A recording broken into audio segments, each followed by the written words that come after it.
पति पत्नी का रिश्ता, दाम्पत्य जीवन, शादी के बाद जिंदगी अच्छी से चल रही है तो समझ जाइए वो जिंदगी स्वर्ग से कम नहीं है।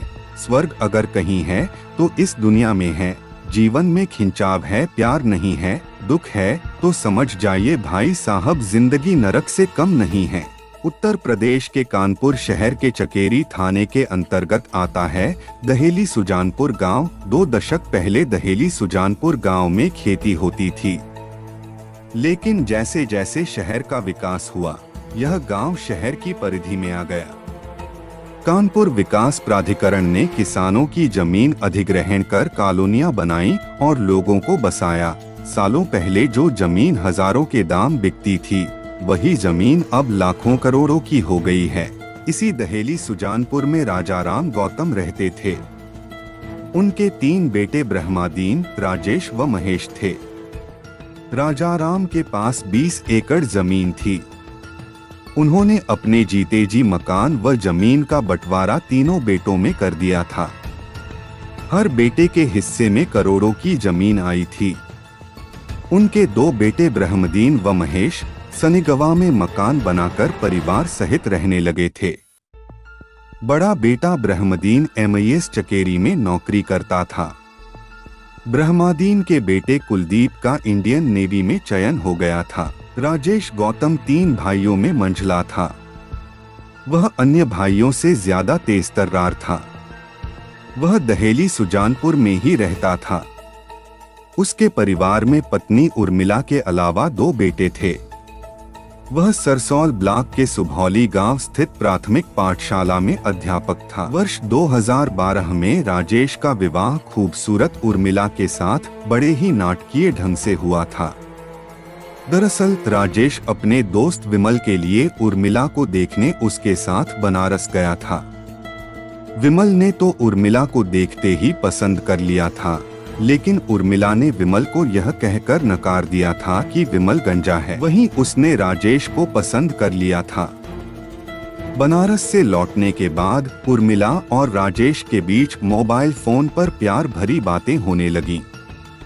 2 से 3 महीने बाद उर्मिला ने अपने घर वालों को और राजेश ने भी अपने घर वालों से एक दूसरे से शादी कराने की बात कही तो घर वालों ने भी इजाजत दे दी। उसके बाद 17 जून 2012 को उर्मिला का विवाह राजेश के साथ धूमधाम से हो गया। खूबसूरत उर्मिला को पाकर राजेश गौतम अपने भाग्य पर उतरा उठा था। उर्मिला भी उससे शादी करके खुश थी।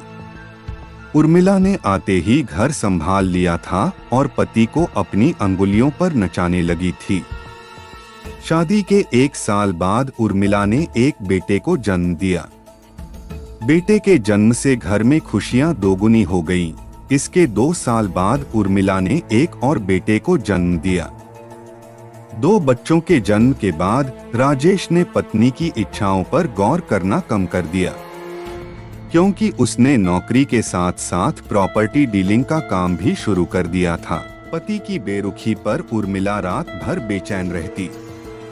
उसे घर में सब सुख था, किसी चीज की कमी न थी, लेकिन पति के प्यार से वंचित थी।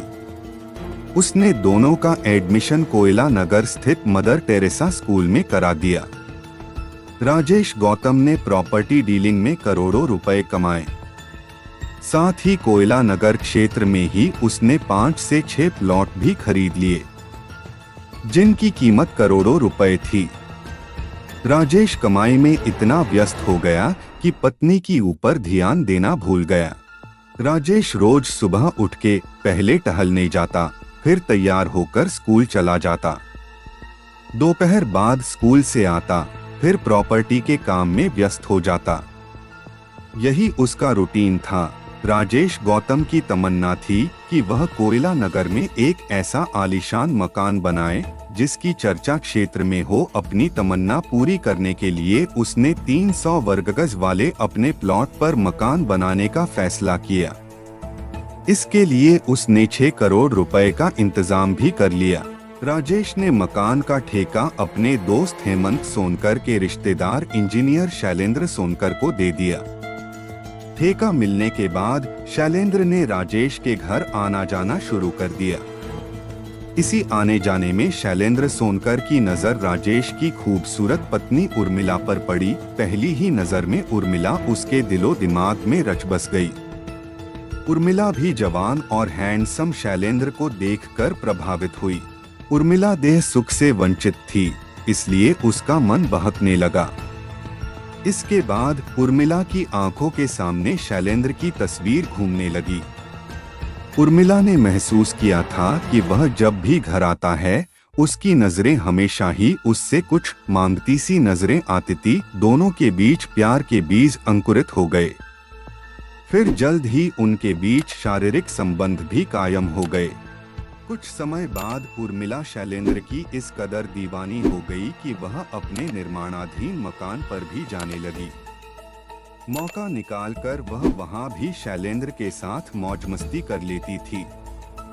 विवाहित और 2 बच्चों की मां उर्मिला ने पति से विश्वासघात कर शैलेंद्र के साथ अवैध संबंध तो बना लिए थे, लेकिन उस वक्त उसने यह नहीं सोचा था कि इसका अंजाम क्या होगा। 2 नावों पर पैर रखना हमेशा नुकसानदायक ही होता है।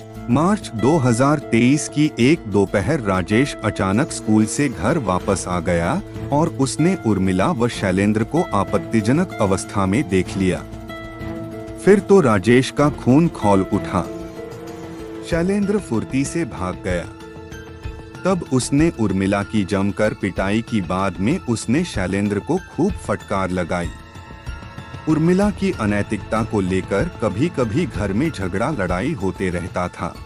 एक दिन तो हद ही हो गई। राजेश की पिटाई से आहत होकर उर्मिला नग्नावस्था में ही घर के बाहर आ गई थी।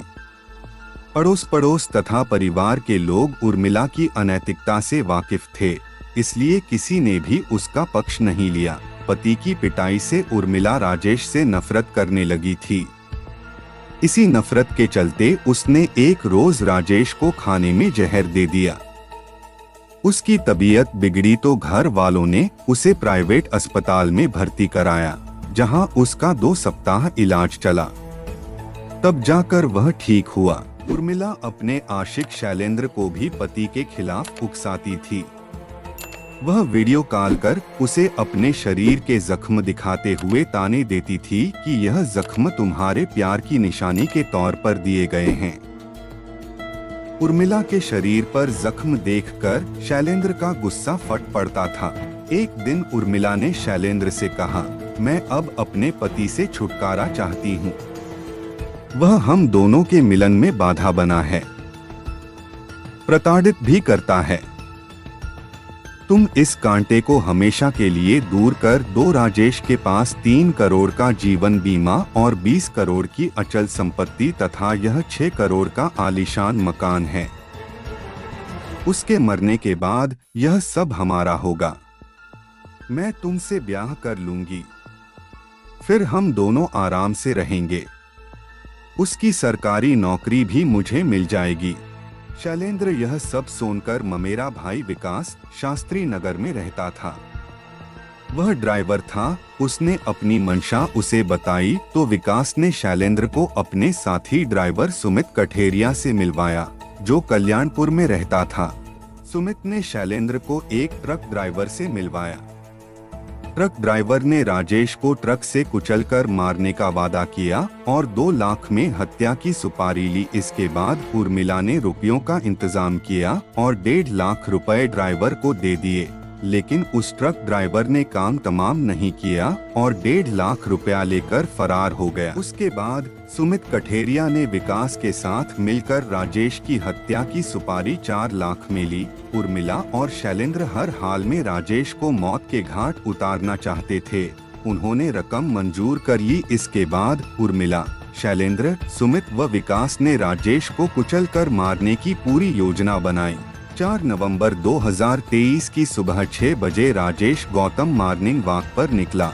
तभी उसकी पत्नी उर्मिला ने शैलेंद्र को फोन पर सूचना दे दी। सूचना पाकर सुमित कठेरिया अपनी इको स्पोर्ट कार से तथा शैलेंद्र विकास के साथ अपनी वैगनार कार से स्वर्ण जयंती विहार पहुंच गए।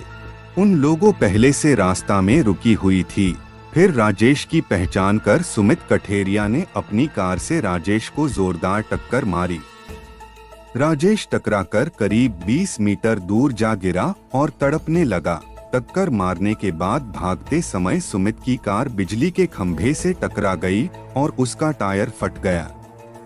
तब सुमित अपनी कार वहीं छोड़कर शैलेंद्र की वैगनार कार के पास पहुंचा और उसमें बैठकर शैलेंद्र के साथ फरार हो गया। पूछताछ करने के बाद पुलिस ने 30 नवंबर 2023 को आरोपी उर्मिला गौतम, शैलेंद्र सोनकर तथा विकास सोनकर को कानपुर कोर्ट में पेश किया, जहां से उन्हें जिला जेल भेज दिया गया।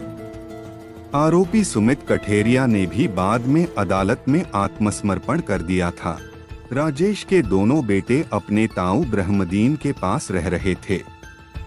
ब्रह्मदीन ने दोनों बच्चों के पालन पोषण की जिम्मेदारी अपने ऊपर लिए।